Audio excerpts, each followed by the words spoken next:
Casi...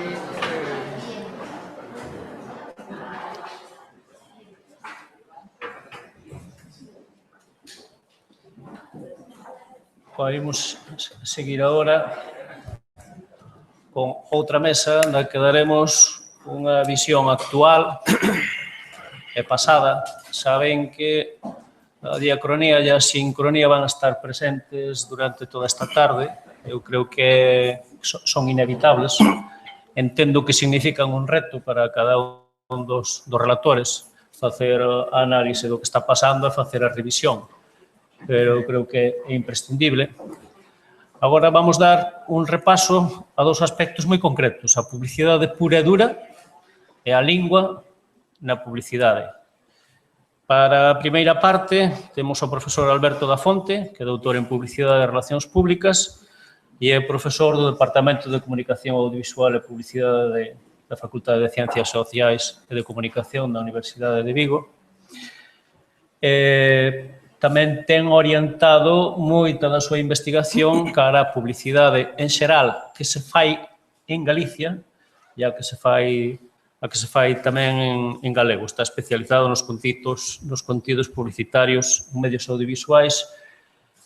Foi responsable durante varios anos do Anuario de Publicidade, que é un material que fui un fan desde que me pasou Alberto nunha ocasión, e que se non o coñecen tamén lo recomendo, porque fai realmente a foto anual da publicidade que se fai en Galicia, independentemente do formato ou da lingua que se utilice. Ademais de recoller todo, pois sempre se presenta nunhas edicións moi curiosas e singulares.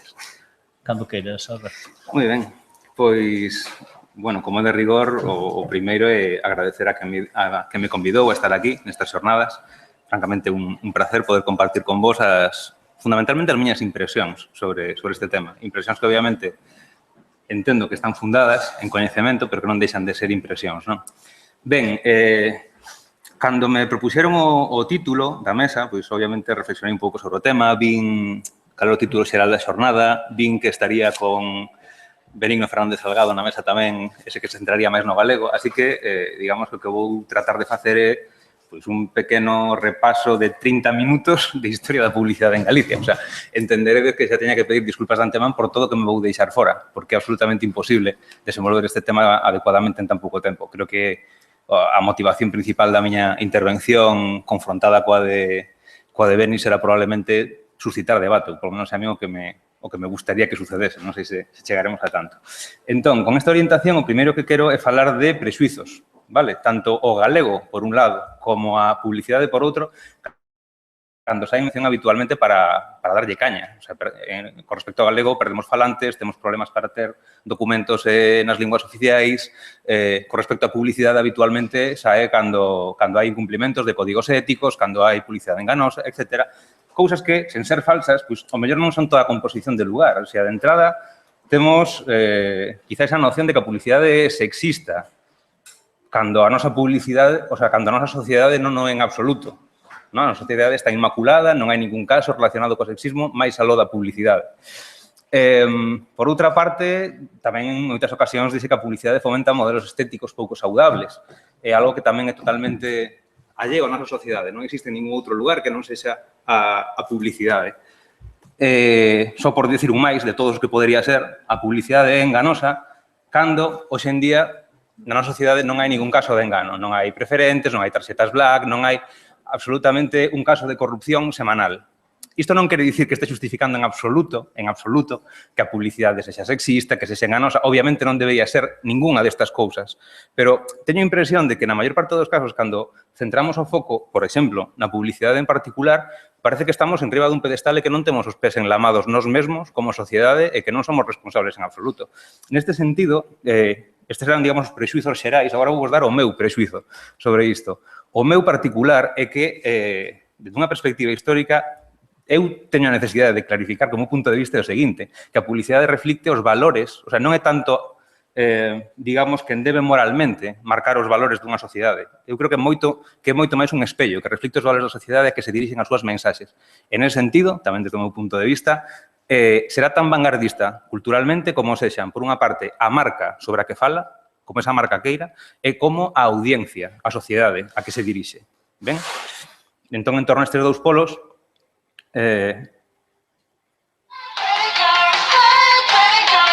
vou explicar antes a peza. Estaba falando de casos de publicidade que non son absolutos recomendables, nin sexista, nin enganosa, e demais, e acababa de comentarvos que a publicidade pode ser tan culturalmente avanzada ou tan metida na sociedade do seu tempo como sexa esa propia sociedade, como sexa unha marca. O caso que vos vou por se non coñecedes, contextualizo primeiro antes de lanzalo, é dunha marca de xoguetes, digamos, de tipo científico, entre comillas, orientados a mulleres, orientados a nenas, digamos, máis ben.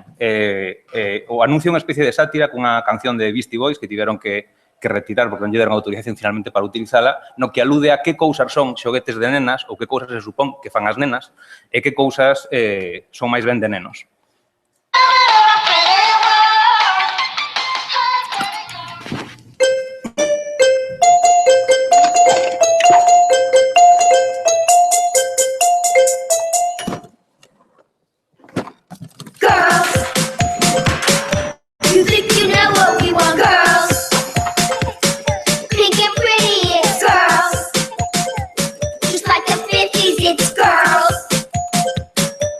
To buy us pink toys, and everything else is for boys.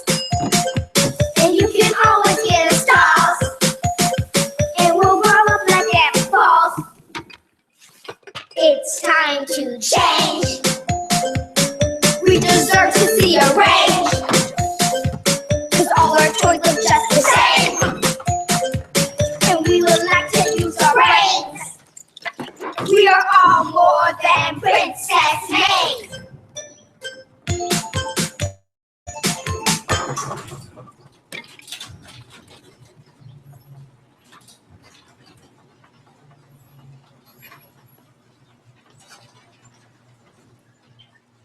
Girls who build a spaceship, girls that code a new app, girls that grow up knowing that they can engineer that. Girls, that's all we really need is girls to bring us up to speed. Girls, our opportunities. Girls, don't underestimate girls. Girls, girls, girls, girls, girls, girls, girls, girls, girls, girls, girls.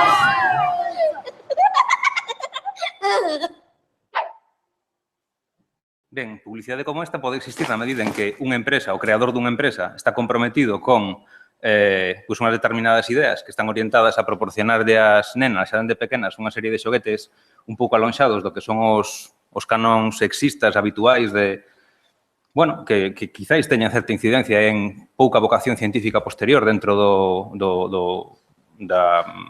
iba a decir do sector femenino, tampouco máis adecuado, pero efectivamente hai certas profesións relacionadas con aspectos técnicos, enxeñerías, informática e demais, onde a presenza de mulleres é moi escasa e non é por falta de capacidade. Bueno, quizáis isto pode ter algo que ver. Ben, entón, en relación con isto, é importante que entendamos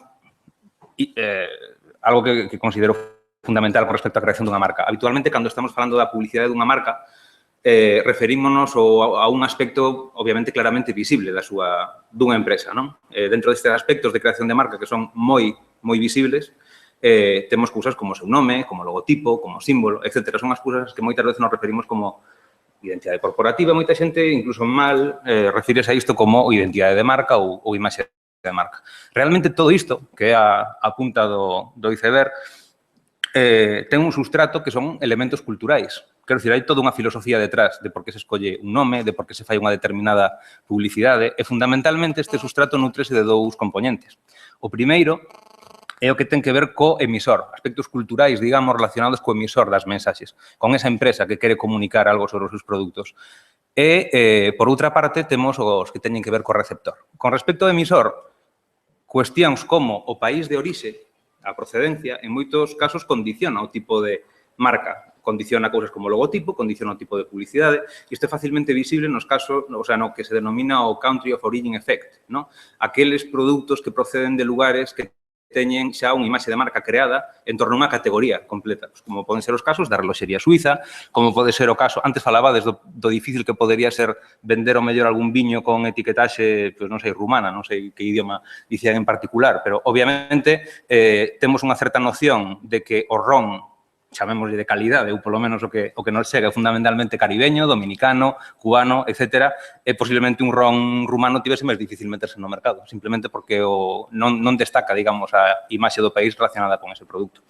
No caso de Opel, as últimas campañas de Opel aparece co peche de Claudia Schiffer dicindo, por se non o sabíamos, é un coche alemán. Cuidado, é de General Motors, pero é un coche alemán, non?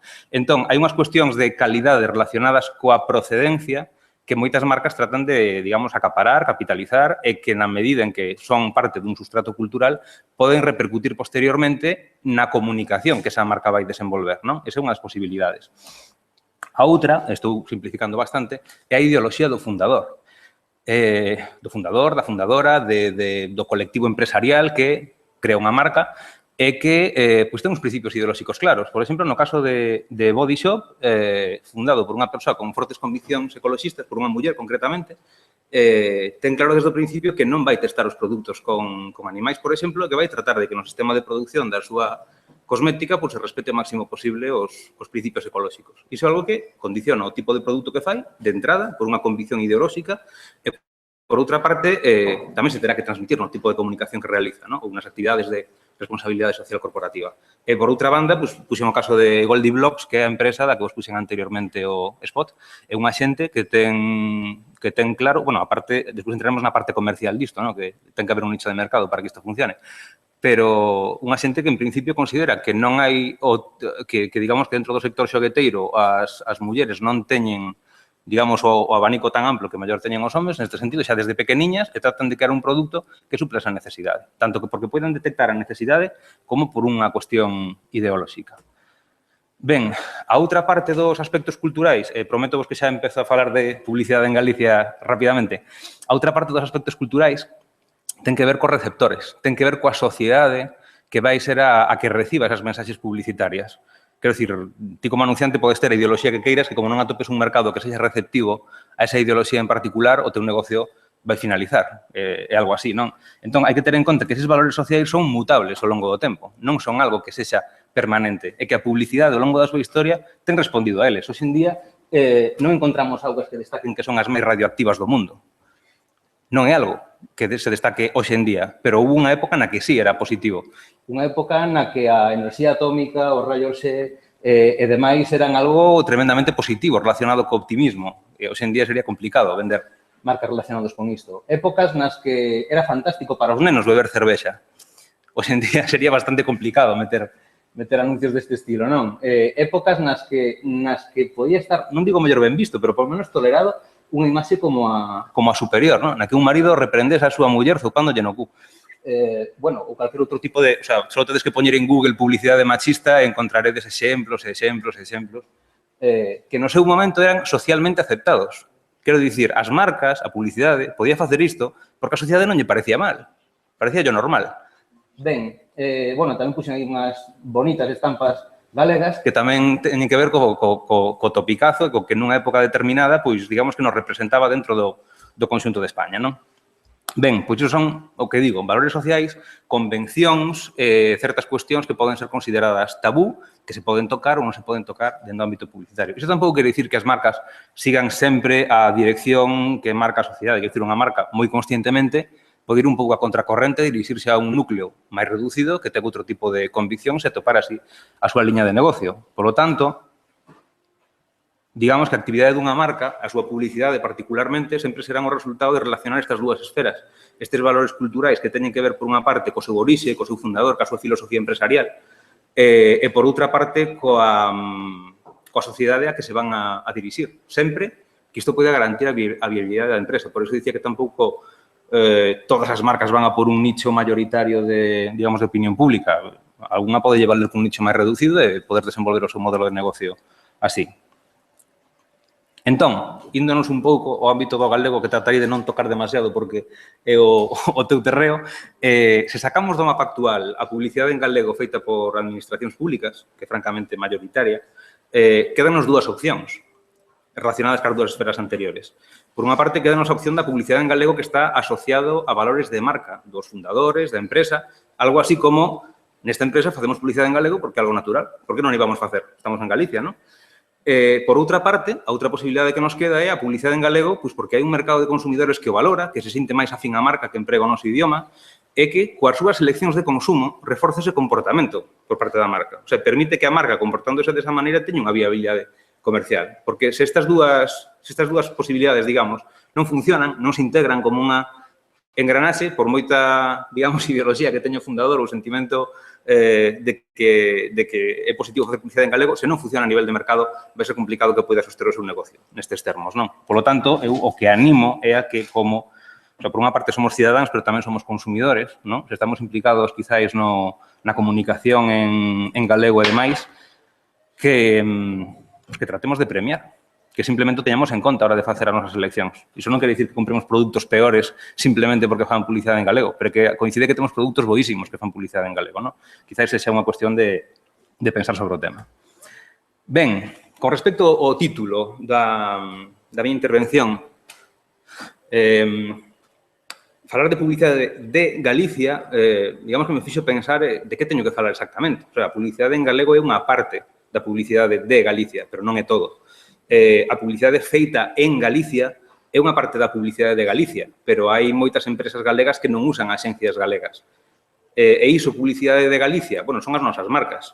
As súas mensaxes, entendo eu, que tamén forman parte da publicidade de Galicia.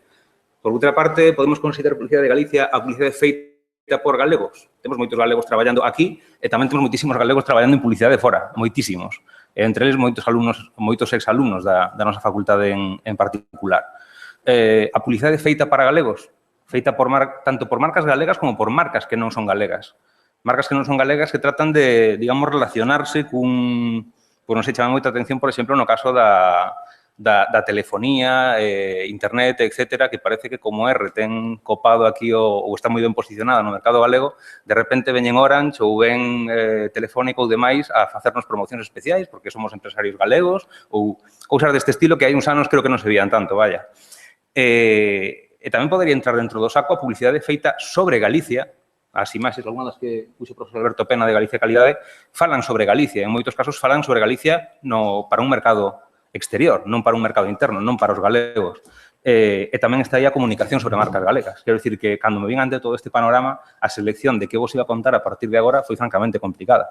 Entón, o que pretendo a partir de agora é facer un percorrido rapidísimo máis ou menos dende finais do século XIX con algúns exemplos publicitarios ata a actualidade, pero tampouco podemos abordar nin todos os medios, o sea, non podes abordar cartelismo, o medio exterior, a prensa, a radio, a televisión, na actualidade campañas de internet. Unha das axencias que nomeaba o profesor Alberto Pena tamén, Elogia Media, está fundamentalmente vinculada a campañas en internet e particularmente a redes sociais que tampouco que se poidan contar moi facilmente nunha sesión como esta, pero, bueno, aí están. Entón, bueno, xa de antemán pido desculpas por todo o que me vou saltar e tamén debo aclarar que tiven a cautela de infrarrepresentar os que van a estar na mesa posterior. Quero dicir, na medida en que na mesa posterior pode haber alguén que fale de Gadis ou que fale de R, sendo casos que, sin dúbida, hai que abordar na publicidade de Galicia, bueno, pois eu vou falar só un pouquiño, moi pouquiño deles, porque entendo que eles posteriormente poderán falar, xa descontando que son sobradamente coñecidos, como para referirnos a eles, non? Ben, entón, intentando non enredarme demasiado. Isto que compuxen aquí é unha mostra de publicidade, pois máis ou menos de 1890, 1900 aproximadamente, no que temos fundamentalmente cartelismo e prensa, no que temos, digamos, publicidade que se basea fundamentalmente en texto con algunha ilustración, razóns tecnolóxicas obvias, que figura en páxinas publicitarias, digamos, íntegramente dedicado a ese tipo de mensaxes, tipo, pois, os anuncios breves, anuncios por palabras, e que entre os que podemos encontrar, fundamentalmente, podemos encontrar moitas marcas, digamos, de fora de Galicia, que se venden, pois, dentro de Galicia ou que hai que pedir a súa mellor a Madrid a un apartado postal ou etcétera, moitísimas, nesa época, moitísimas relacionadas con produtos de higiene, produtos de beleza, moitísimo tónico milagroso para curar non sei que ou pastillas que valen para absolutamente todo, é unha tónica xeral. En canto a moitísima publicidade de compañías que se dedican a facer viaxes transatlánticas, obviamente o peso da emigración é grande e en prensa, sobre todo na que está vinculada a cidades con Porto e demais, pois a presencia publicitaria é enorme e mantense moitísimo ao longo de décadas evolucionando pouco a pouco, a mala real inglesa ou, bueno, esta que puxen aquí, de Pacific Steam Navigation Company, hai moitísimos exemplos. Publicidade en galego nestes casos? Bueno, pois na medida en que existen algunhas publicacións en galego, obviamente hai publicidade en galego, pero non é habitual que nas publicacións que encontramos en castelán encontremos mensaxes publicitarias en galego, en absoluto. Bueno, iso non é tanto da miña intervención, vaya, pero como xa nomearon tamén anteriormente, pois evidentemente en a nosa terra imos a topar publicidade en galego porque é un dos poucos sitios nos que se podía facer. Realmente tampouco me vou meter no detalle dos textos, pero de verdade que é francamente divertido ver as argumentacións que se facían naquela época para vender. É todo relacionado moito máis co produto que actualmente se vende máis que imaxe, unha descripción minuciosa, detallada, poética, etc. O recurso a supostos, por exemplo, neste de Pastillas Balda, a supostas persoas que utilizaron o produto que lles foi fantástico para, digamos, o testimonial é un recurso publicitario internacionalmente utilizado e xeral. Ademais de todos estes remedios milagrosos, etc., pois tamén encontramos moita publicidade de pequenos establecementos, como ese de aí arriba de Ultramarinos, de José María Chao, que informa aos seus lectores de que acaban de recibir unha partida de bacallao escocés a tal prezo, etc., etc. Quero dicir que a nivel anunciante local o que máis te atopas é este tipo de establecementos pequeniños, tendas de roupa, de alimentación, etc. Isto, pois iso, progresivamente vai evolucionando, progresivamente vais introducindo unha maior presencia da ilustración e menos texto, a incorporación da fotografía, tamén outro salto cualitativo importante. Ben, isto xa vai ligado á propia evolución da publicidade no contexto internacional. A outra vertente, estes eran un pouco posteriores, xa son máis ben da década dos 20, temos por unha parte forte presencia de... O que intentei tamén foi recoller un pouco os principais sectores económicos que tiñamos nesas épocas. Por unha parte están os balnearios, con cartéis e publicacións moi cuidadas, tanto cartéis como publicacións como, creo que era Vida Social Gallega, non recordo agora mesmo se era Vida Social Gallega, pero, bueno, unha revista moi coñecida e moi volcada na imaxe. Desta época temos, poderíase destacar moitísimo o traballo de grandes cartelistas. Temos tamén moita publicidade de conserveiras. Eu só puxen un caso. Neste caso, pois, por exemplo, tanto este como de As Termas de Cuntis son de Federico Rivas, que é un dos, digamos, diseñadores, ilustradores, publicistas, un pouco mezcolanza de todo, máis destacados que tivemos en Galicia, que a pesar de que se envolveu gran parte da súa trayectoria fora, para a GAL, pero traballou para moitísimas empresas. O sector da automoción tamén está moi representado, a pesar de que non tivésemos aquí fabricante aínda, pois o que sí que tiñamos era comercializadores, entre eles un dos máis coñecidos seguramente pola súa vinculación co sector audiovisual é José Gil, ca concesión de Ford para, iba a decir para Vigo, pero creo que era exclusiva de Galicia, que presentaba os seus modelos e que incluso neste pequerrechiño de aquí pois comentaba propio para médicos e ingenieros, puesta en marcha eléctrica, elegantísimo. Estaba claro a quen estaba dirixido este tipo de publicidade, a xente con determinado poder adquisitivo. Ben, seguindo un pouquiño máis,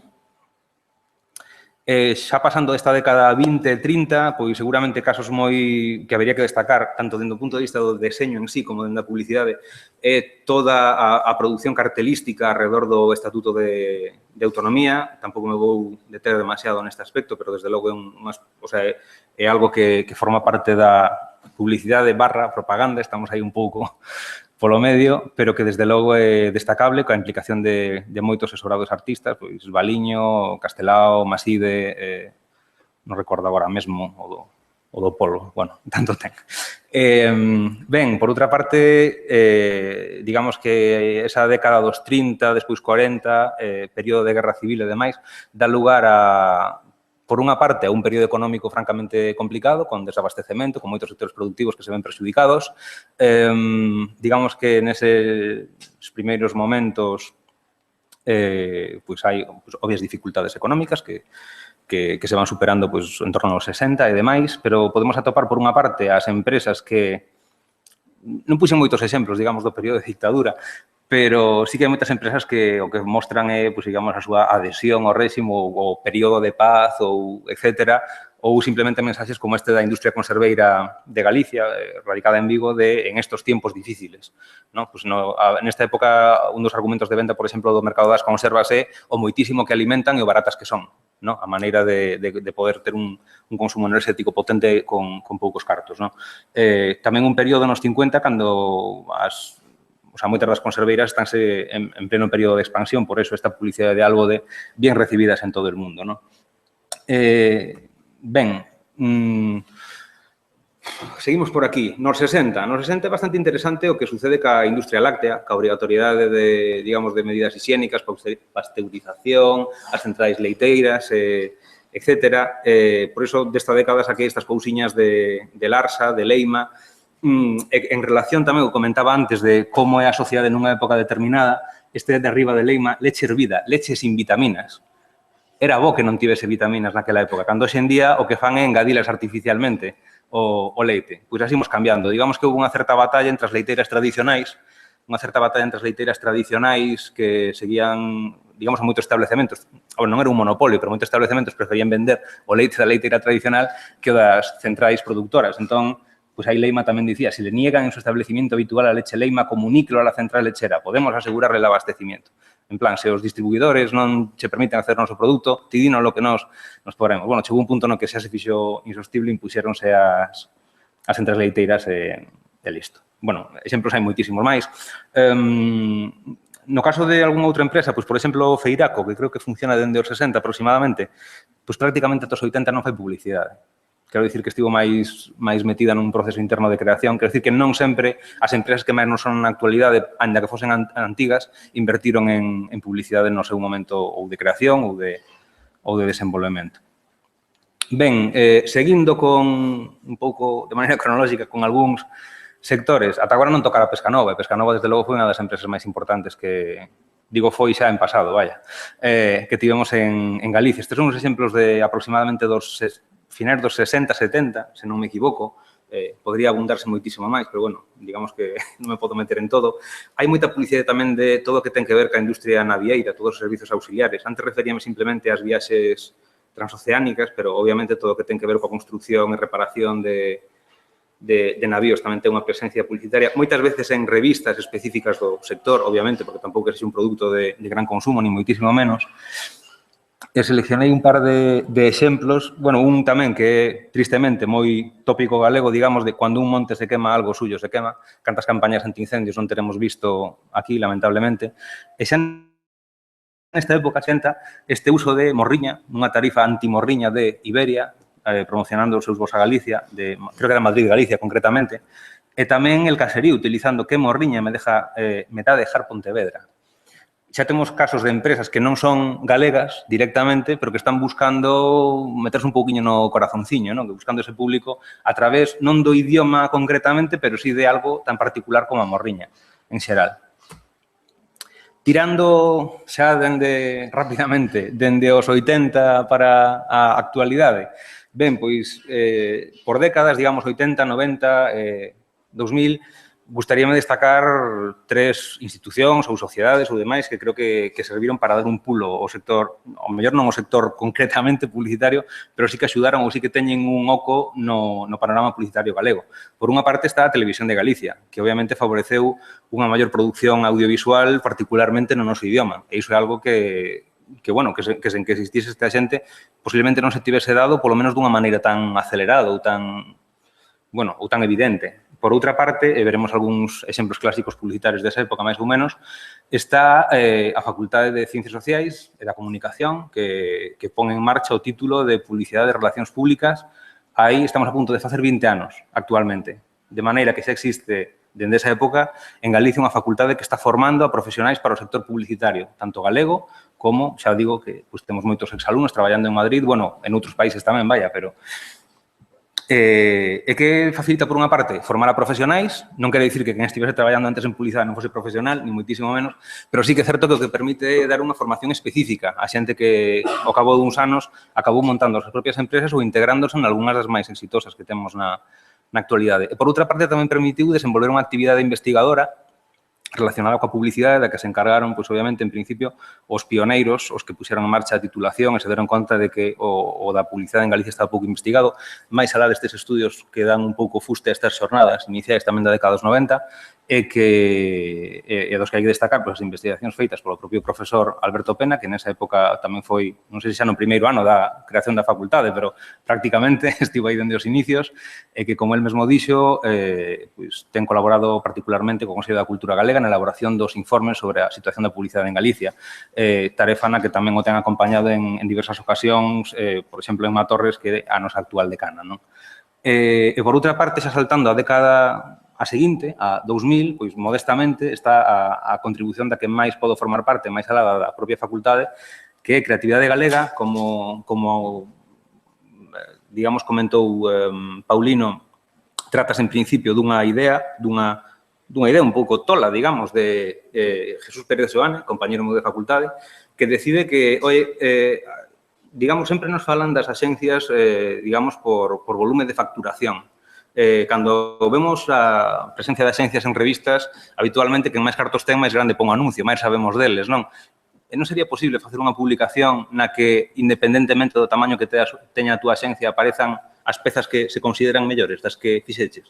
Con esa filosofía empezamos, logramos sacar adiante o primeiro anuario no 2006, con esforzo, obviamente, e de momento durou ata 2011, non o temos pechado aínda. Digamos que ao longo dese tempo foise consolidando, a situación económica agora pois tampouco axuda demasiado, pero tamén nesa época, en 2011, digamos que se creou Creatividade Galega pasou a ser unha asociación de profesionais da publicidade en Galicia, que agora mesmo pois tampouco está a tope de actividade, iso hai que recoñecelo, pero, dende logo, digamos, crear a primeira asociación de profesionais da publicidade de ámbito autonómico, completo, porque as había sectoriais, digamos que se conseguimos revitalizar o necesario, creo que é un elemento interesante de interlocución tanto cos poderes públicos como cos anunciantes. Ese era, en definitiva, un dos obxectivos de Creatividade Galega, que ese anuario, que a peza publicitaria chegase aos anunciantes, distribuíase fundamentalmente entre os principais anunciantes de Galicia, para que soubesen que, mira, ti que estás traballando cunha axencia de Madrid, daste conta de que cousas fan as axencias galegas. Esa era un pouco a filosofía de fondo que motivaba o proxecto, non? Entón, volvendo outra vez para atrás, saindo das institucións, campañas, aquí se nos metemos no ámbito audiovisual, que é o meu favorito, realmente habería moitas para comentar. Esta década, digamos, entre os 80 e os 90, foi moi fructífera na publicidade e creo que estableceu grandes iconos publicitarios en Galicia. Algúns deles, pois, por tempo, xa non nos vou por directamente, moitos sonar ambos. Sí que vou poñer o de Galicia Calidade. O de Galicia Calidade, hai pouco fixemos unha investigación relacionada con Marca Galicia, tamén Jesús Pérez Soane máis eu, na que se preguntaba a distintos directores de axencias publicitarias sobre a marca Galicia, que consideraban eles, digamos, que había, que se fixera e demais. Todos destacaban como algo moi positivo, quizáis o máis positivo que se fixera ata o día de hoxe, esta campaña concreta que vos vou por agora de Galicia Calidade.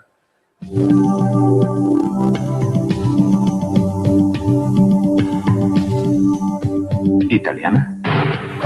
Gallega. Francesa. Gallego.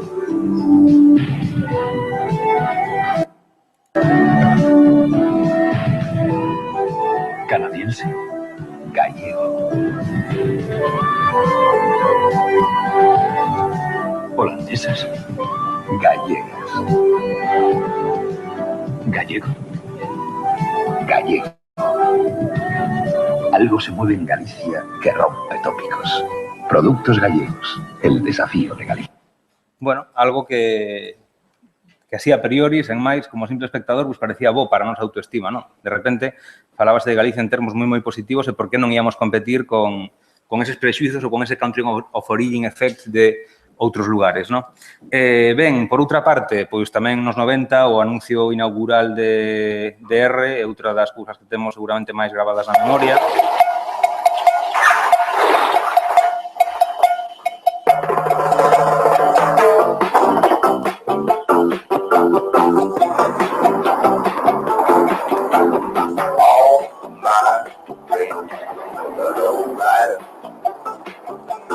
The nose grinder is a little higher.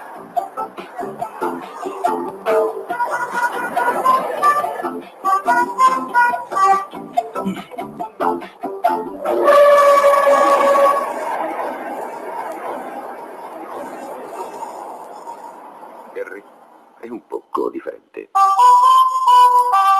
E a partir de aí, pois, toda unha liña creativa vinculada permanentemente a Galicia. A Galicia, a idiosincrasia, o idioma, etc. Ben, hai moitas cousas que me vou deixar, vou nas nomear simplemente, porque se as poño, pois non lle vou deixar tempo a venir para falar, e non me gustaría.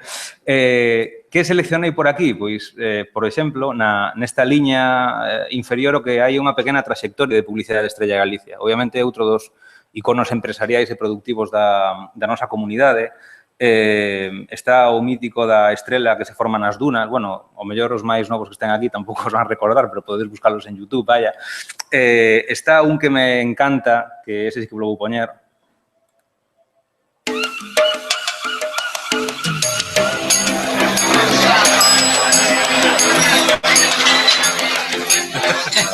Hola. Ein deutsches Bier, bitte. Ein English-Bier, bitte.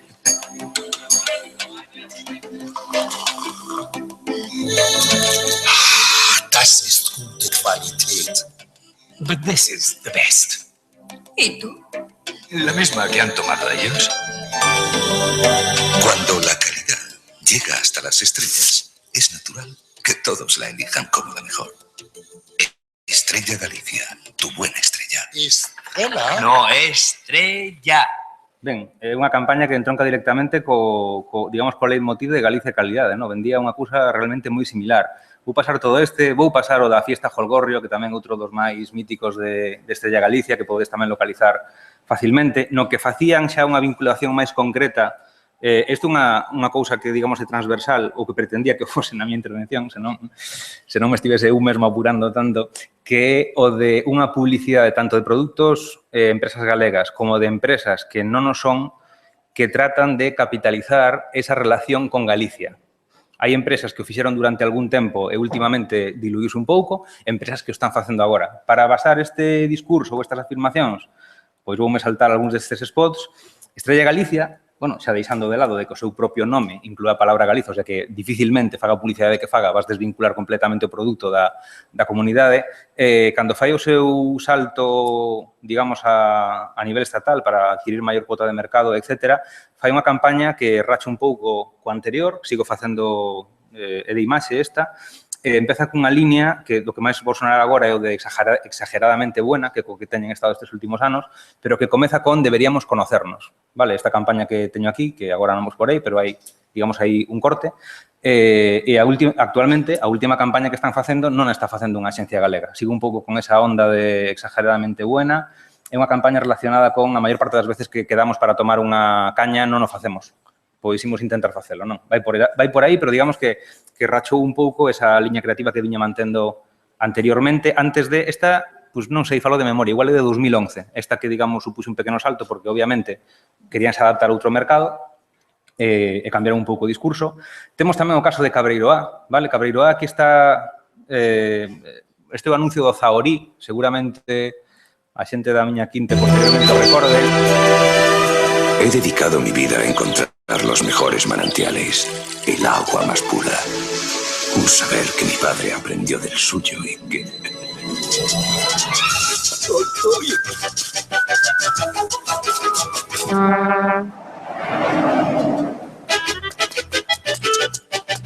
Cabreiroá, pura agua. Ben, realmente non facía falta que ludise a Galicia porque todo o entorno, toda a paisaxe remítenos inequívocamente a iso. Anos máis tarde, pois outra campaña que non mos porei é A auga da terra da auga, unha campaña moi bucólica, moi poética, con moitísima paisaxe galega e demais, un discurso tamén moi vinculado. E actualmente, pois a xencia que leva que se leva esta última campaña de La vida es dura, que tamén a min gustame, vaya, rompe esa liña un pouco de discurso e tamén está vinculado pois cun intento de maior expansión dentro do mercado español. Todo isto a marxe de todos os patrocinios, quero dicir, a actividade de Estrella Galicia de Cabreiroa non é só a publicidade que pomos aquí. A actividade deles vai vinculada ao product placement, vinculada a ser auga oficial pois do Festival de Cine de San Sebastián, vinculada a ser a cervexa coa que se brinda despois das badaladas non recordo que ano foi, pero tamén foi así, foi bastante comentado. E, pois, esta última campaña, que xa vos digo, é dunha axencia tamén de fora de Galicia, e que non vai. Tampouco me preocupa porque esta pode haber actualmente en televisión, non? Estamos nun momento no que a maior parte de augas minerais, unha parte moi elevada, vende como un beneficio a mineralización débil ou feble, e de repente Cabreiroa lanza unha campaña dicindo que non, que necesitas eses minerais. Pasou como un pouco as vitaminas de antes, non? Entón, se a vida é dura, pois a túa auga tamén ten que ser equilibrada. Bueno, ese, digamos, é o leitmotiv. Xa vos digo, gústame, rompe a liña. O caso de Larsa é similar. Eu tiña aquí o de Volta a Orixe, que tamén é de hai uns anos e que vai por esta liña de, digamos, volver o tradicional. Vai un pouco na onda da Galicia máis rural, digamos, pero na medida en que ese tipo de produtos son máis sans ou de maior calidade. Hoxe en día estamos Bueno, esta non é a máis actual ten que ver coas cousas boas, pero este é a do... Cando ti chegues aos meus 80 anos. Perdón, non sei cal é o problema con estes vídeos. Terás pasado... En todo caso, tamén é sobradamente coñecida. Disculpade. A de Desconnecting, vale. E vai un pouco nesa onda tamén. Non tanto, digamos, con Galicia en sí, que tamén é casi algo inherentemente asociado á propia marca, senón a un estilo de vida máis repousado, un pouco relacionado co slow life, non? Vamos a vivir máis tranquilos, non mirar tanto as pantallas, os móviles e demais, e disfrutar un pouco máis da vida. Despois esta... como despois vai haber alguén de BAP Conde, pois tampouco, se non o vemos, tampouco pasa nada. A campaña, alguén fixo alusión a que as caixas e os bancos galegos, non recordo se foi o profesor Alberto Pena, ou que tampouco se preocuparan ata había moito tempo de facer publicidade especialmente relacionada con Galicia ou demais, ata que xurdiu este momento no que se tiveron que fusionar e deron lugar a unha peza publicitaria, pois... Cando vexas prosperar a un compañeiro, bastante a memorable. un coñecido, cando vexas crecer a erva, cando respire o aire puro e vexas brétemas nas árbores, cando regresen as ondas, cando un amigo, un veciño, un irmán toque o éxito coas mans, celebrémolo, porque estamos facendo o correcto. Cando... Bueno, paro aquí, porque tamén o coñecedes. Evidentemente vai orientado a, non sei se galeguización, regaleguización, volver a dicirche, e mira, somos a caixa que tes aquí de man, a que está facendo aquí obra social, a que vamos a alegrarnos de que... A mensaxe era alegrarnos de que lle vai a ben, no? De que prospere. E actualmente temos a campaña que está hoxe en día, que desenvolveu a banca, desenvolveu tamén unha axencia de fora de Galicia. Temos un anunciante que neste caso pues, é venezolano, digamos, e que volve a tirar de Galicia. Vamos a volver a vincularnos, bueno, estes... Como? A tela tamén. Pois eu vou dicir que tampouco me parece moi convincente, non sei que opinarás ti a priori, pero o discurso a mí non me acaba de chegar, non sei se ten que ver quen fai a campaña ou non. A este, que temos hoxe en día? O máis actual? Fenosa. Estamos agora mesmo bombardeados cunha campaña de gas natural Fenosa que está facendo especial fincapé dentro de gas natural Fenosa en Fenosa. E mira que somos galegos, que temos a moita xente en Galicia vinculado aos nosos apelidos, vinculado ao territorio. É interesante, máis alá da propia campaña en radio e televisión, que agora mesmo é un absoluto bombardeo, teñen unha campaña online con un site no que ti metes o teu apelido, dinche se galego, dinche o sitio onde máis hai, que está, bueno, son datos do INE, que tamén podes acceder por outras vías ou polo mapa cartográfico dos apelidos de Galicia, pero que está ben fiado. Despois, índonos ata agora falei fundamentalmente de anunciantes galegos, ou que tiveron orixe galega ou demais, pero hai máis publicidade.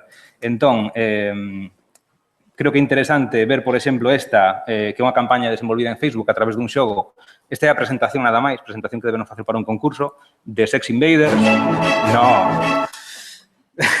Disculpade. A verdade é que non sei como solucionalo. Podría buscarse directamente en YouTube, pero bueno, non me vou estender máis.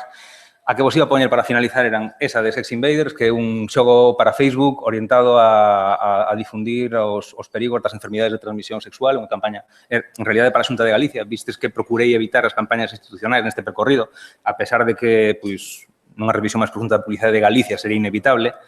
E que, bueno, considero interesante porque sabe un pouquiño de todo o que vos vim contando ata agora. E, por outra parte, esta outra, que tampouco os vou poñer enteira, porque vos vou enunciar somente, temos outra axencia, neste caso, viguesa, que traballa para xente como Red Bull, por exemplo, e que se levou, pois, con esta peza, por exemplo, un Sol de Plata no festival, bueno, en el Sol, que no temporada de San Sebastián, e que, pois iso, saíndonos un pouquiño de producto galego anunciado por Axencia Galega, producto galego anunciado por Axencia de Madrid, la norma y el de motor. repente temos a Axencia Galega traballando para El coche vou vos contar simplemente de que vai, porque é unha peza longa, non é un spot ou uso, ni moitísimo menos. O que fixeron foi, digamos, rescatar un circuito de velocidade, que creo que, non recordo, está en Cataluña, en Levante, e, digamos, tratar de batir o récord de velocidade histórico dese circuito, que é igual da década dos, bueno, fala aí dos 20, dos 30 e demais, que está totalmente abandonado, tratar de batilo na actualidade. Colleron a Carlos Sainz, colleron a un coche destes de Red Bull patrocinados, porque os patrocinios da marca van moito na onda de deportes de risco, deportes de motor, como ben sabedes, e o que fixeron foi unha peza de corte emotivo relacionada pois con o valor que tivo ese circuito na historia, digamos, que agora está abandonado, e que, bueno, está asociado a un deporte no que Red Bull fai patrocinios, vaya. Como esta peza, pois moitas máis. De verdade, disculpas por todo o que me deixei no tinteiro. Hai moitísimas campañas moi boas. Hai campañas pequeniñas feitas para anunciantes locais que tamén son fantásticas e fabulosas, pero, bueno, tendo esta media hora da que xa me extendín para poder falar, creo que xa é suficiente. Cedo yo testigo o meu compañeiro, Benigno Fernández Abogado. E moitas gracias pola vosa atención.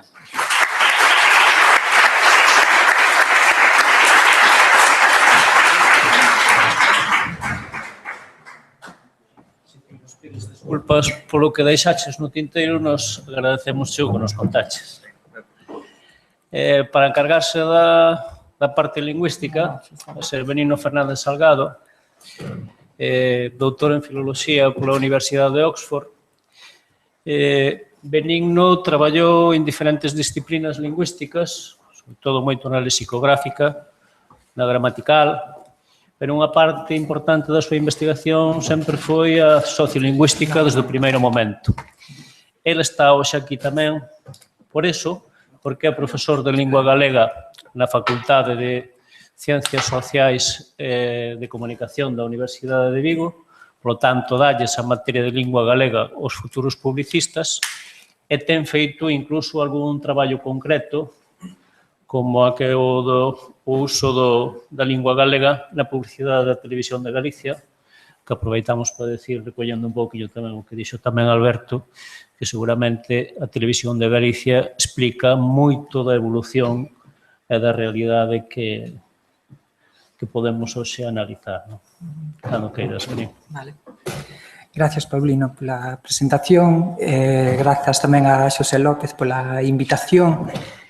A min pásame o mesmo que lle pasaba a Alberto. Realmente é un tema tan amplo, querer falar de publicidade e de lingua, ou de lingua galega, que é casi inabranguible, polo menos en 20, 30 minutos é imposible. Ou poderíamos estar aquí facendo unhas xornadas de varios días, dunha semana. Eu intentarei facelo en media hora. O que fixen foi conxuntar 50 diapositivas que tocarían, supoño que a medio minuto cada unha, ou seja, que algunhas pasarán de largos, sin pena nin gloria, en algunhas outras, pois, detereime máis. Entón, pois, bueno, isto é o que fixen seguindo o título que me encargaron os organizadores, que era o galego na publicidade, sincronía, diacronía. Chamou a atención xa, supoño que nos pasa a todos os que temos que intervir cando nos dan o título, de por que diante a sincronía, despois a diacronía, porque eu sempre dicía diacronía e sincronía, pero creo que a orde aquí que non afecta a cousa. Entón, o que temos aquí é parece traducido a linguaxe común o presente e o pasado, máis ben. Realmente son os conceptos de Saussure, como Paulino Novo estudou filoloxía lingüística, pois dentro duns anos, no 2017, vanse cumprir 100 anos do curso de lingüística xeral, que é o que dá lugar a esta dicotomía tan usada en tantas cousas e a outras moitas que descubriu, bueno, das que falou, que analizou Fernández Saussure. Ben, pois nada, imos empezar logo. Esta é a primeira marca na historia, esta que aparece aquí na portada, a primeira marca na historia de Galicia que se anunciou en galego. Ou polo menos dito en plan publicitario, que é como vai ser casi a conferencia. Ou seja, sempre hai que intentar buscar como as primeiras cousas, sair un pouco do que é o discurso se cadra máis científico, máis académico. Entón, para dicir algo, pois, para poñer aquí, que non quedaran só as palabras, eso, como a marca é un concepto fundamental da publicidade, pois nada, as máquinas Singer serían as primeiras que usaron o galego para anunciarse, que consideraron que iso que os podería favorecer as vendas. Ben, se saltamos de aí para da primeira, pois poderíamos saltar casi para o presente, que esta é a apertura. Como estiven suscrito a R e a súa revista que nos mandaban, pois conservo a revista porque me parecía realmente unha peza publicitaria en sí, moi interesante, aínda que era bilingüe, poderíase facer de outras maneiras, pero tiña moito do galego e usa o galego, sobre todo, desprexuizadamente, que é como hai que usar. Escollín esta entre todas as que tiña, que teño unha colección así, porque di moito que amosar ali en pequeniño, aínda que casi non se ve. Realmente se podería ser, e hai outras historias que son máis eróticas a iso, pero o que se pode ver é que podes ver na revista R todo o que podes ver, que é moitísimo. Ben, pois nada, este sería o comezo. Isto é do que trata o Congreso. Entón, eu puxen aquí en negriña as cousas que tiñan que ver coa miña visión o da publicidade en galego, porque teño que dar linguaxe publicitaria na facultade. O dos dous libriños eses, dos que se fala, que é a actitude dos consumidores, que é fundamental, que foi estudada hai, xa non sei cantos, 10 anos, bueno, tería 95, 17 anos. Ben, pois hai 17 anos o que decían Ramallo e Rei do Val era que os galegos tiñan unha actitude moi favorable ao galego. Entón, a pregunta que se habería que facer é que se todos os galegos teñen unha actitude tan favorable para o galego, por que non hai máis publicidade en galego e por que non se usa a publicidade en galego de outra maneira?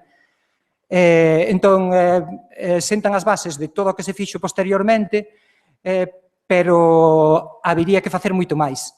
Como estou dando un máster de rexistros bibliográficos manexando RefWorks, unha das cousas que fixen foi ver canta publicidade había sobre a relación entre galego e publicidade. Pois, tendo en conta xa os títulos, as referencias que hai antes do 1995, hai 16 referencias, non de libros, como son estes dous libros, senón tamén de artigos, 16. O sea, que son pouquiñas. Habería que traballar moitísimo máis, se cadra, do que se fixo. Se cadra traballar, sobre todo, noutras ordes, non só no estritamente académico, nin no publicitario, como é, bueno, en parte tamén o libriño, non? Ben, marquei só os nomes, aí non digo agora a razón, porque sería longo de explicar. Pasamos para a seguinte, teño casi unha definición idéntica da fonte. A publicidade é un espello, o sea, o que se reflicte a través da publicidade. Entón, realmente, cando vexamos algunhas das cousas, ou isto que escollín aquí de 2011, que é dos meus alumnos, dun traballo que fixeron, e como había unha carpeta que poñía iso, pois foi a que collín, empecé a pegar por aí. Pois nada, isto fálanos de como era Galicia, aí no 2011, R, que era o único, colouse aí, non era de publicidade impresa en periódicos, senón que era un folleto que apareceu por aí, pero que estaba escaneado, pero o resto sí é de xornais. Entón, temos a Rubia Galega, a Guía Médica, 1, 2, 3, 4, 5, de 6 anunciantes, hai un en galego, o último, dos 4 anunciantes que tamén son de medicina, hai un po do saúde, dos 4, un, e todo o resto, ou seja, só está escollida a publicidade en galego. do que hai nos xornais, que sempre resulta, bueno, polo que veríamos máis adiante, se dá tempo, se non paramos, non chega nin ao 10% da publicidade. O do medio, como poñía tamén das tendencias políticas, porque a publicidade fala da política, a propaganda é unha publicidade moi específica, pero para mí a publicidade é o case todo. O sea, todo o que teña que ver co público, esa é, na miña definición, o que é a publicidade. Non únicamente os anuncios impresos ou cousas, ni sequera os spots, que parece que cando falamos de publicidade hoxe, parece que son os spots. Pois ben, o único que non hai aí que eso foi, como non tiña ningún por ali, pois nada, foi a miña contribución á publicidade en galego, que é iso que está aí no medio e que inventei nun curso de freehand. Non vos vou contar máis a historia, pero era porque non tiña publicidade política, nin propaganda, no 2011. Entón, puxen así para dicir que tamén espella a política, non só a sociedade. E polo que estiven vendo, cando estive explicando a Alberto, había que poñer aí outra palabra, que é a clave da clave, que está un pouco máis para baixo, pero é a economía. Realmente é o espello da vida económica dun país, dunha comunidade. O espello económico, seguramente incluso do pobo, que é a publicidade. Publicidade vende pobo, publicidade. E o que queren as empresas, quen sexa, é vender ao pobo, á xente. Canto máis se venda, mellor. Ben, como viña da filoloxía da lingüística, non entendía realmente ben de que ia a publicidade cando cheguei a publicidade. E iso explicoume Robert Rodegas nun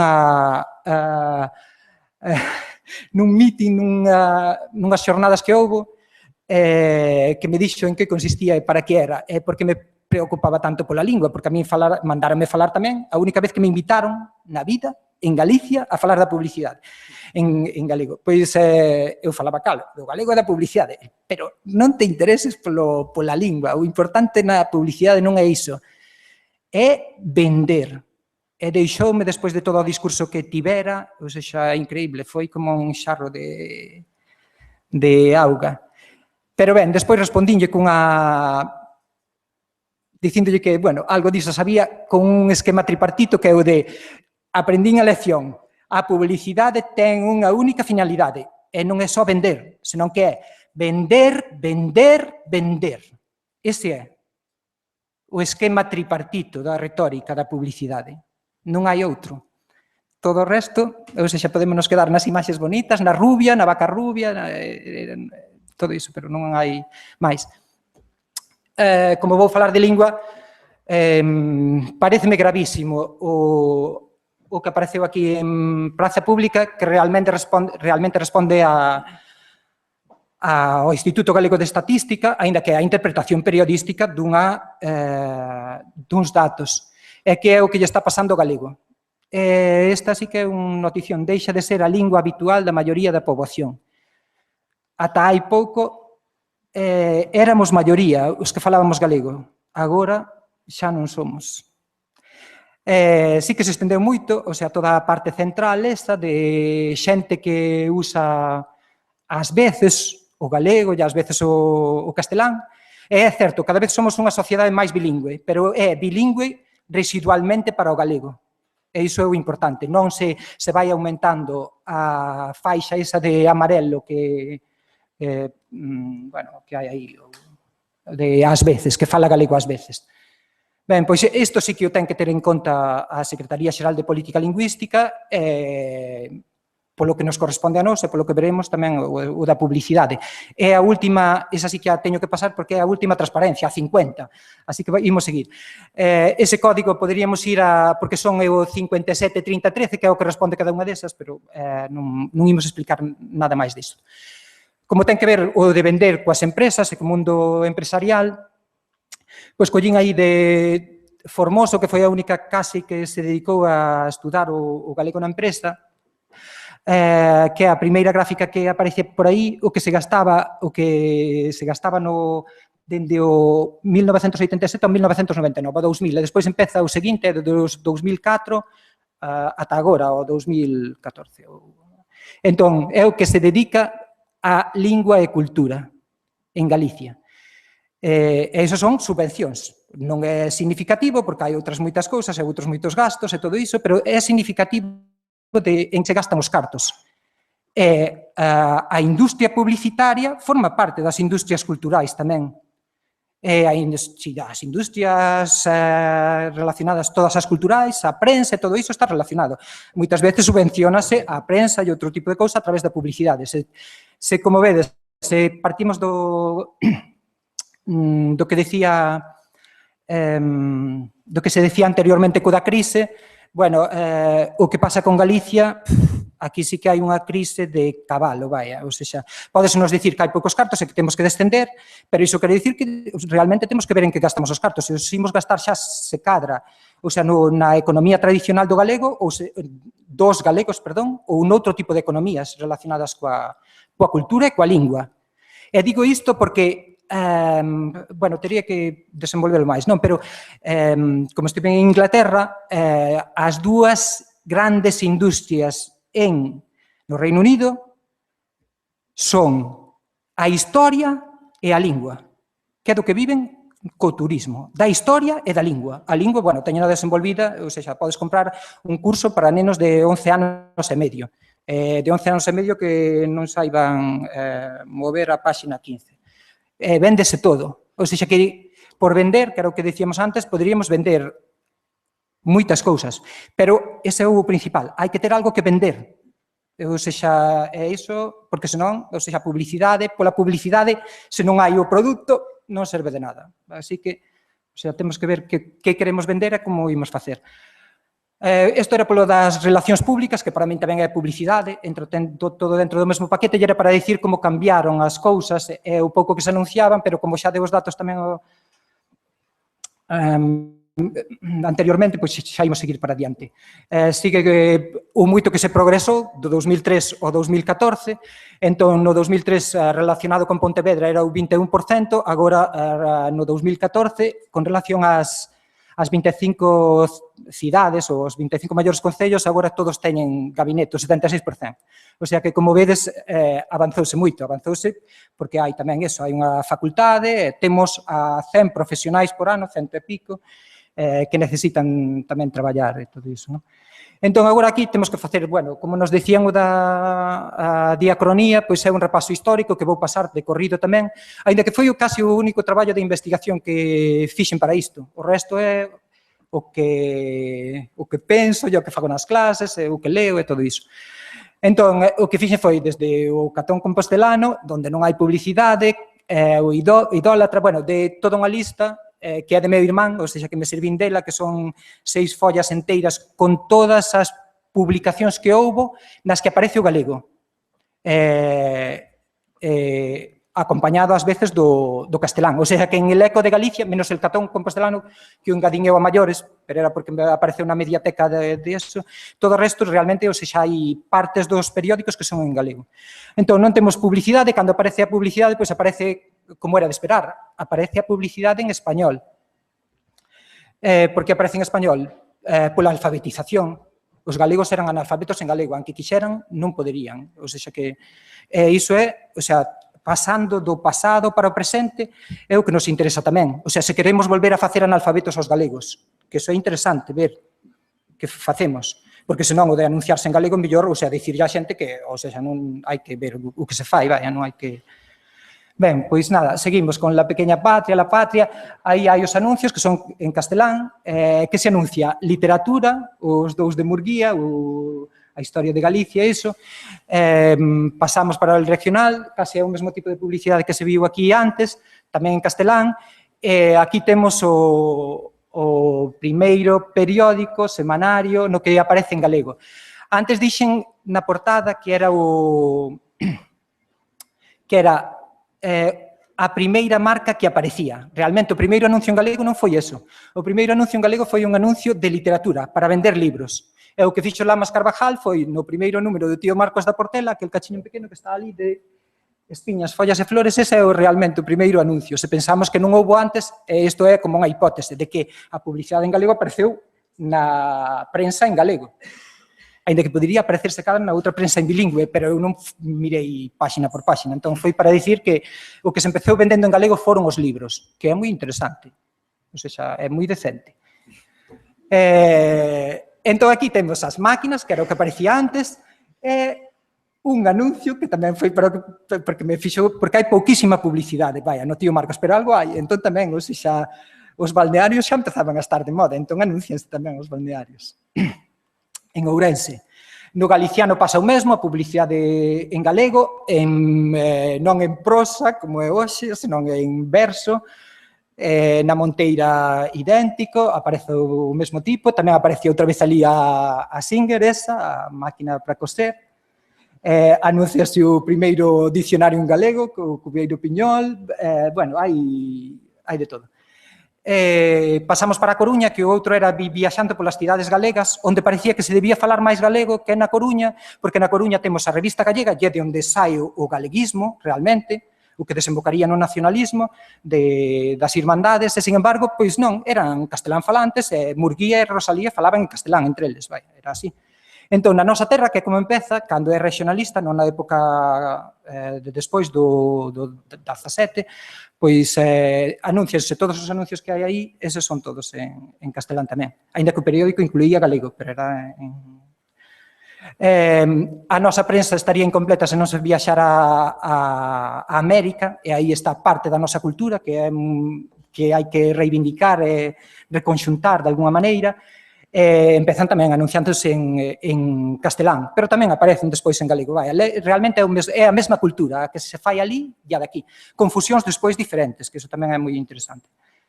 Este era o periódico, creo, a que se refería Alberto, Vida Gallega, que chegou a ser unha revistaza. Isto que aparece aí, de Castelao, non é a súa mellor ilustración, pero mellor despois, ten cousas moito mellores, pero como era do número 1, pois aí aparece, já aparece a publicidade tamén, en castelán, aí sobre hernias.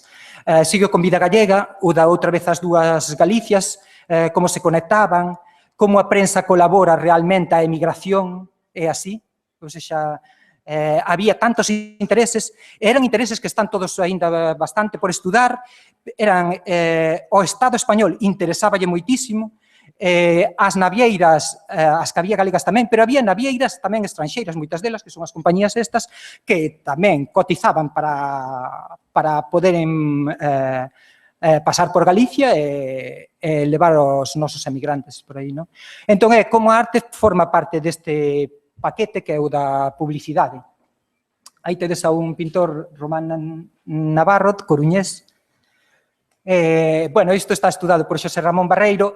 Isto tamén é un repaso, como iba vendo a bibliografía que estaba consultando, lín o artigo de Xosé Luís Barreiro, que é breve, pero é moi interesante, porque eso relaciona a arte e a publicidade, que é algo que non se relaciona moi a miúdo e, sin embargo, están moi conectadas. Como se destrozou o mesmo barco que está ali, porque é o mesmo co de non se presta, que é o do bibliotecario. Bueno, máis arte na publicidade. Por que La Coruña non lles gusta tanto de Coruña? Pois porque levan moitos anos, ou sexa, poñendo La Coruña, ou sexa, que as cousas son así. Todos os nomes que aparecen por aí pois están nas linguas dos seus países, menos eso, La Coruña. O do compostelano foi porque estiven investigando a Avelino Díaz, entón había a mesma publicidade que hai en todos, o mesmo tipo de publicidade que hai nos periódicos. A nosa terra é o salto cualitativo, empeza con moi pouquiña publicidade, pero en 1936, que é este número, o debuxo da portada era tamén de Castelao, que non colabora tampouco, ou sexa, así a miúdo, nin eso, pero neste número do 36, que é dos últimos, creo que era o último, sí que aparece. E aí está a publicidade que había no xornal, creo que era a última páxina. A papeleira galega, todo en galego, ou seja, anunciándose igual que se poderían anunciar en español. Na revista Nos, que é a contemporánea do 2036, que levaba a risco, pois sucede o mesmo, entón é xastrería e camisería, bueno, a anunciarse no boletín Nos. Esta era a pausa, que xa non sei canto tempo vai, gustaríame sabelo. Non.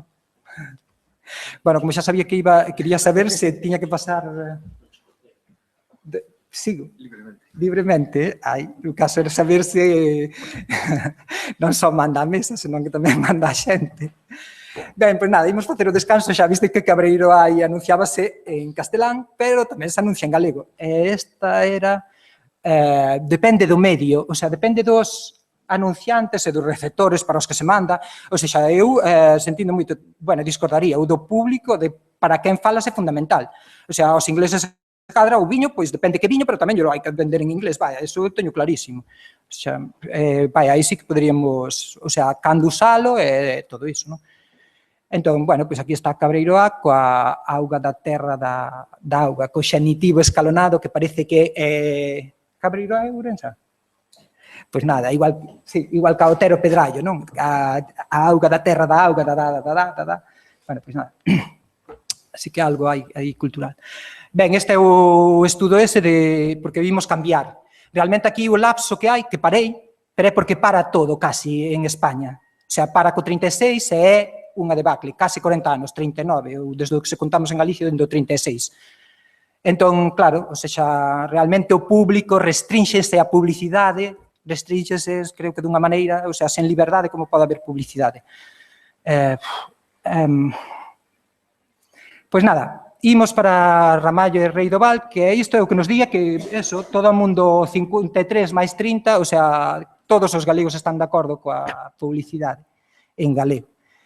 Diría pouco, porque na realidade o que se di aquí é que publicidade en galego, o sea, de o luns había 30 de 245 anuncios, 34 de 241, o mércores 48 de 309, bueno, así por diante, como din os portugueses. Que depende do posicionamento, pois claro, ou seja, todos os xornais, toda a prensa, pois ten eso, a súa posición. Entón, todos sabemos máis ou menos onde está cada un. Se é o Galicia hoxe, pois esperaríase que fora se cadra a publicidade en galego, pero non, era o 47,5%, no Progreso 23%, no Correo 40%, perdón, 14%, a Voz de Galicia o 10%, que era o que dicía, que sería se cadra a media, foi co que me quedara, porque seguramente é o periódico de referencia en Galicia, e Faro aínda moito menos. Entón, claro que depende da política, da sociedade, de para quen se fala, e da lingua que se lle supón aos lectores. Ben, este é o resume que contradí un pouco o estudo anterior. Dubídase xa non só da capacidade comunicativa da lingua por causa dos déficits de comprensión do galego, bueno, é que é bastante convoluta a sintaxe, senón que, e isto parece aínda máis grave, tampouco non se procura un vínculo simbólico co galego que sexa tan forte como para ser percibido como excesivo por sectores significativos. Esta é a conclusión, por sectores significativos e, sobre todo, significados do posible público. Sintetizando, que é máis interesante, diremos que as empresas, tanto as editoriais como as de outro tipo, non confían moito nas enquisas. Se as enquisas lle din que os galegos están conformes ou favorables ao galego, pois realmente, ou seja, o que din a realidade esa, o que se publica, pois non é... Habería que estudar por que ese desfase entre se cadra o que queremos e o que temos, ou o que desexamos, que é o da publicidade, o que son os soños que nos inventan, é o que realmente, ou seja, co que nos conformamos na nosa vida real. Ben, chegou a televisión, a española moito antes, 56, pero cando se ve históricamente xa non é tanto, porque que son 30 anos. Ou seja, eu recordo perfectamente, 30 anos antes, e agora eso, teño 52, 51, non imos exagerar. E logo a TVG, que é a data importante outra vez para, como dicía Alberto, ou sea, para a publicidade en galego realmente. Para a publicidade, para a comunicación en galego. Foi o gran invento da cultura galega, que era, que xa veremos antes, era unha copia de outras copias, pero o que eu vou defender é que hai que copiar. Copiar ben, esa é a cousa. Imos pasar para diante, non imos o da atitude, que simplemente di que as persoas maiores non están moi de acordo, 33, 31, 34, pero ni sequera é relevante.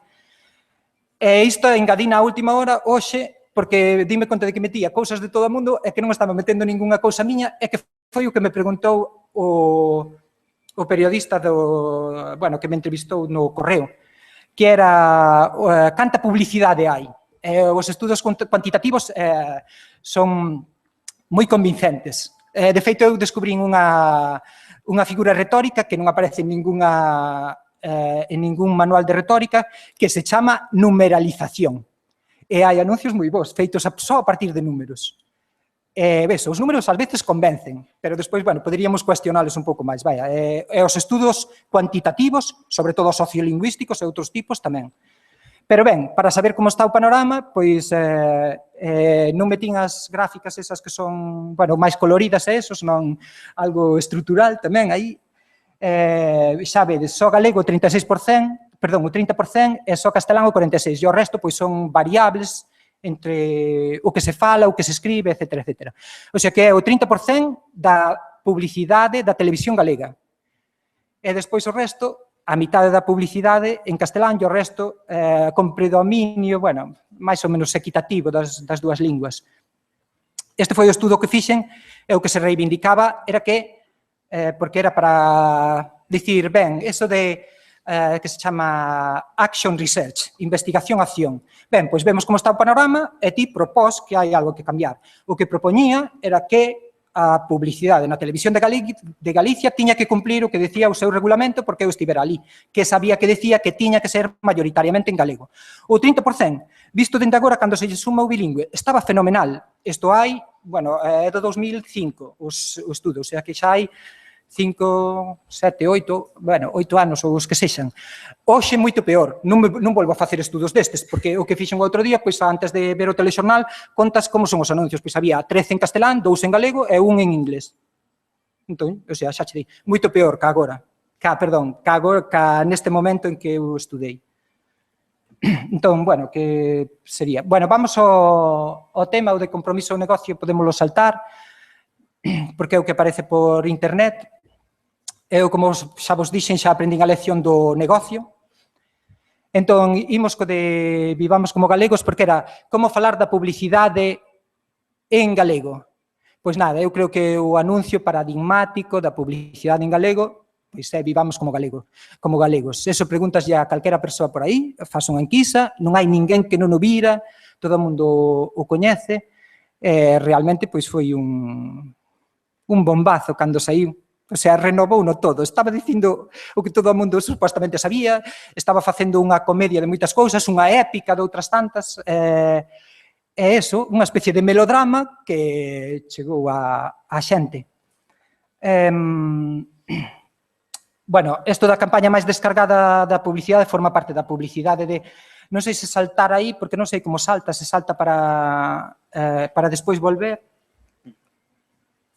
Sí, bueno, parece que funcionan os links, que non estou vendo, pero é a... Bueno, onde se di, incluso se cadra...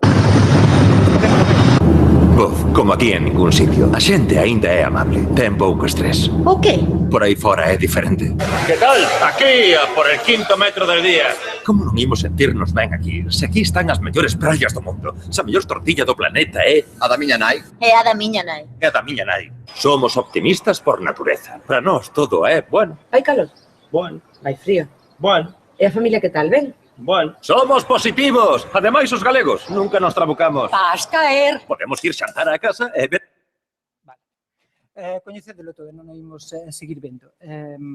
Pero sí, é interesante porque só escollín 2 spots. Un entón, cal é a originalidade do anuncio? Pois nada, eso.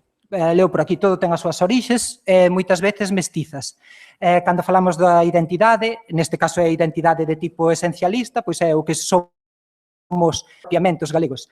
Que é o que nos toca? As cordas sensibles. Hai un libro da publicidade quebequesa que podedes ler que fala das 36 cordas sensibles dos quebequeses con relación á publicidade. Ou seja, que habría que facer algo así para falarlles aos galegos. Digo para vender o libro, non para facer boa publicidade. As orixes.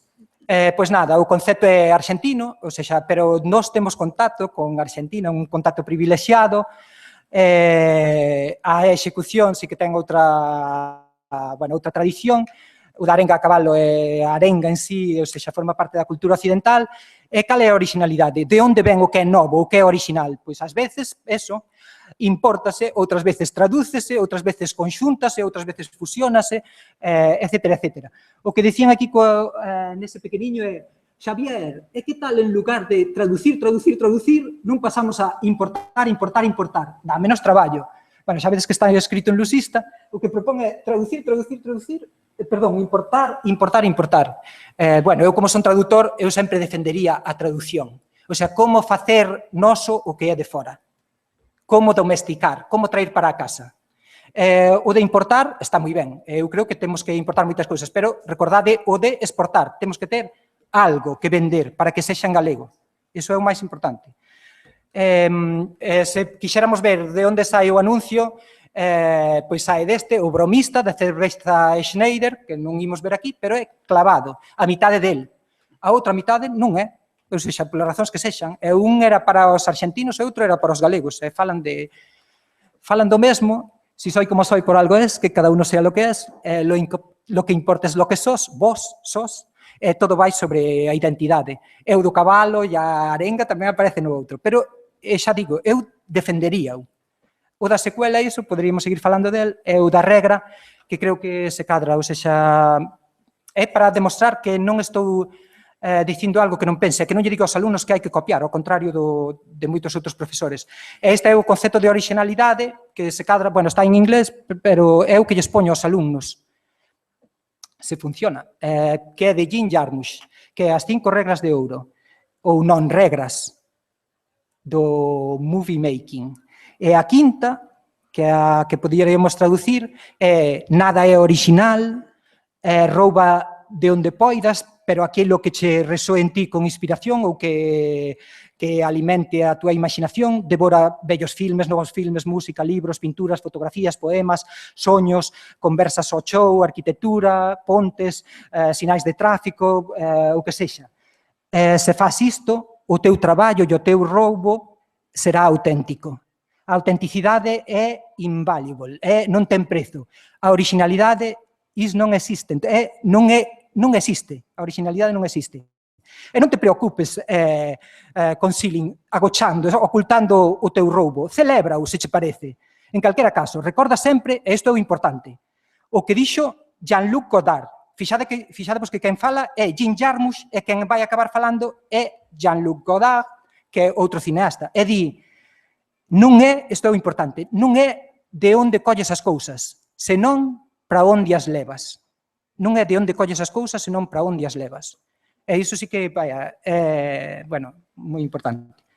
Que dicía con relación a isto. Poderíamos pasar ao do noso sentir común, que eu creo que vai na mesma liña. Antes estaría o que xa vimos aquí, o de Caixa Galicia, co seu emocionalismo poético e todo iso, pero o noso sentir común vai tamén nesa liña.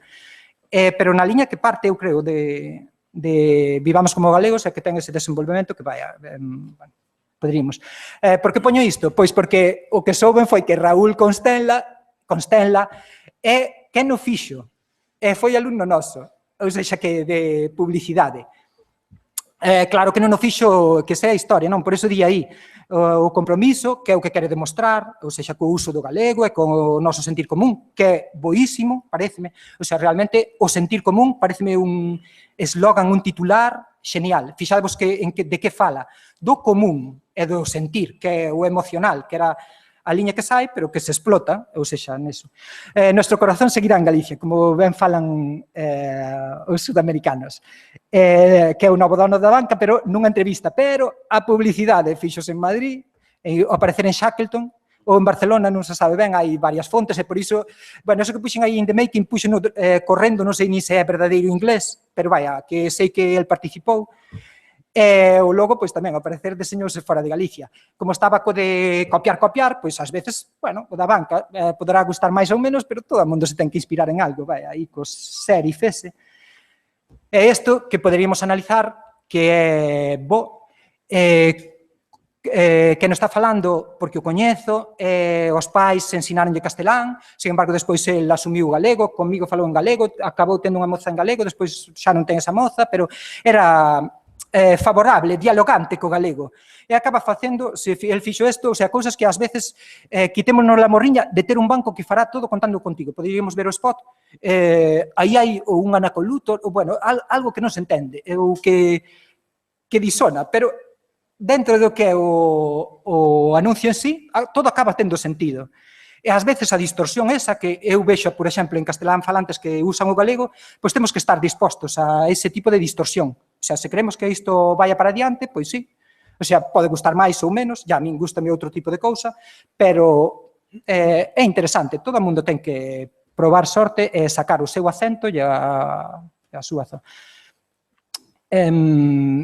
Seguimos, vamos pasar. Esta sería a análise que poderíamos facer do spot, todo iso, pero non a imos facer. Isto é do que fala a banca, é moi gracioso porque unha análise filolóxica de alguén que mira o texto dá exactamente o mesmo que cando faz un tag cloud deses automáticamente, que agora hai programas en internet que xo fan, e realmente fala do banco, do sentir e da xente. O sea, son os tres grandes que aparecen aí. E isto non lle mandei facer eu, faino a máquina automáticamente. E xa vedes, puxen aí as veces que aparecen no spot e todo iso. Ou seja que, eso, hai que escoller as palabras, ás veces non vale calquera. Poderíamos seguir con isto, de García Negro é eso que, bueno, pero daría para outra cousa. Alberto Pena xa nos falou de todo, tamén o imos saltar. Consuma cocos gallegos, todo o mundo da miña clase ten que aprender o nome de 5 publicistas. Entón, dos publicistas galegos, pois todo o mundo ten que acabar sabendo quen era Miguel Conde, porque algo fixo, o sea, non o saben, ou seja que... Entón, pois nada, aquí os cocos gallegos, pois non sei como apareceran unha postal por ali pola facultade, quedeime con ela e puxen aí. Isto está sacado do de Alberto, dese libro magnífico que fai o anuario este, ainda que el sacado xa non o recoñece, pero isto para min é publicidade, da boa publicidade, claro, ou seja, de Xosé Lois, o sea, que aparece por aí. E isto era o que vos dicía, que temos que creer na nosa cultura, no que non sabemos facer, e na nosa lingua, que estivo por aquí moito tempo, que podemos facer moito mellor do que é, se cadra iso, ter outras medias linguas, 3/4, lingua e media, o que sexa, pero, ou sexa, creo que se botamos pola borda, botamos moita historia, borrar e empezar de cero, facer tabula rasa, iso non é cultura. Bueno, pois nada, non lle vexo ningún futuro do que ti faz. Ao parecer tivo futuro porque chegou a nos a arte máis primitiva que temos. A Adega Azul e Verde é a única publicidade que fixen eu, realmente que na fixo casi foi o fillo, que foi que manexou o programa. Como vedes, todo o outro era publicidade comercial, e isto non, isto é publicidade, bueno, digamos que social, aínda que, bueno, a Adega ten os seus vínculos políticos, vaya, poderíamos falar diso, pero vaya, é unha, en principio, unha ONG, igual que Greenpeace. Greenpeace, os meus alumnos, coñecios todo o mundo. O sea, cando teño os 20 alumnos, os 20, quen coñece a Greenpeace? Quen coñece a Adega? Ninguén. Pero é que a Adega, en Galicia, fixo moitísimo máis que a Greenpeace por nós. O sea, entre outras cousas, por todo o que colaboraron, temos unha central nuclear en Xove e varias outras cousas. Vaya, isto é todo publicidade. O sea, estou facendo un spot xa publicitario. Non sei se queda tempo para ver, porque ainda queda outro, pero pasamos para diante. E isto, mandaron hoxe, era como había que rematar. Dixeronme que o puxera. É dun profesor da Universidade de Essex, que me dixo, se ainda non pechaches o PowerPoint, tesdes que poñer isto. Entón digo, vale, pois poñereillelo. O son non é moi bo, encima aquí o son ainda peor, ou seja que se cadra non soy moi bo, pero a mensaxe, vaya, sí que se entende. O outro, o spot, acordadevos, podedeslo ver na casa, titúlase Adega Azul e Verde. Son as dúas cores do logo. Está baseado no que léramos ese ano na clase, realmente, ou seja, de onde veñen as cousas. O eslogan realmente casi está copiado, non copiado, pero modificado, pero era do eslogan que propuxera un alumno. O mar refeito, o concepto xa non foi do alumno. O alumno colleu no do libro que léramos ese ano, que fora de Road, en galego, porque estaba traducido. Entón, é un rollo así apocalíptico, pero, bueno, que ten moitas cousas, pero eso, que ten a súa historia detrás. Imos ver cal é a mellor publicidade para o galego, xa vistes o de común, se isto se perde, ou seja, mellor que non se faga publicidade, ou sea, porque non vai funcionar para nada. Se non hai falantes de galego, galegofalantes, xente que fale, ou seja, pois, nada. Entón, aínda hai vida para o galego, foi o que me chamou a atención, ou sea, que houbera este tipo de xente tan natural, espontánea, e dixenlle, sí, gustoume moito, ou seja, para adiante, veña. Entón, No meu mundo, un gato é un jato. A mí gustame a música forte, ler e improvisar. Pois no meu o S é fundamental. Eu digo cita, Lucía e cancela. Pois eu gozar, jamela e gichar. Houbo quen se rieu de min por a miña maneira de falar. Sí, é de tolos. É de min. É de min. Lembro unha excursión no colexio, cando era pequena, que uns de Ribadeo se riran de min e das miñas colegas por como falábamos. Coitadiños, que pouca cultura. Tamén decirme a min iso. Pois a xente inculta que se queira rir, que se ría. Non esquezamos que seguimos falando un idioma. Como a Poleto de Pensando Tomé, que dixo que a geada aparecera por influencia do castelán. A igada... Este home dicía que os casteláns ríanse dos galegos emigrados porque non eran capaces de pronunciar a jota. A ver, sen dúbida o razonamento máis lóxico é o de Santa María. A geada aparece pola evolución da propia lingua. E o seseo que? O seseo é parte do galego. Os raros non somos nós, somos que non o falan. Nós seguimos falando un idioma que ten as variantes a segundo onde vivamos. Eu estou orgullosa. E eu. Eu dixo domingo, a que soa ben? Ademais, cantos autores literarios periu a nosa terra. Cada un escribía según a súa zona. E facían obras de arte. Grandes obras de arte. Nacín sendo galego e morrerei sendo galego. Nacín falando con seseo e geada e quero seguilo facendo. Non quero que me chamen inculto nin digan que son do rural. Non quero ouvir. Podes repetir? Non entendín. Porque volverei a repetir do mesmo xeito. Da mesma forma, da miña forma. Se non entenden a primeira, farán a segunda ou a terceira, mais acabarán entendendo. Son galego e por eso non dubides de que... Escriba. Cante. Lige. Sinta. Me enamore. E fale como galega. Pois nada, este é o testemunho de xente que é desprexuizada, natural, o sea, isto non é un vídeo artístico, pero para min foi moi entrañable, mandado por un profesor de lingüística que leva exiliado en Inglaterra 40 anos, pareceume interesante para pechar. Se isto non existe, se non hai rapaces que falen así, con naturalidade, con espontaneidade, se nas cidades non conseguimos iso, entón, pois poderá ser noutras linguas, que é tan digna como é no galego, pero creo que históricamente o que faríamos sería unha grande indignidade con rapaciños como estes, que os hai aínda. E foi o que me chamou a atención de que, eso, aquí en Dodro, ao lado de Padrón, cerca de Santiago, Mackendy. Pois nada, podería dicir moitas cousas, pero o tempo é eso, xa abusei moito de vos. Entón, nada, grazas.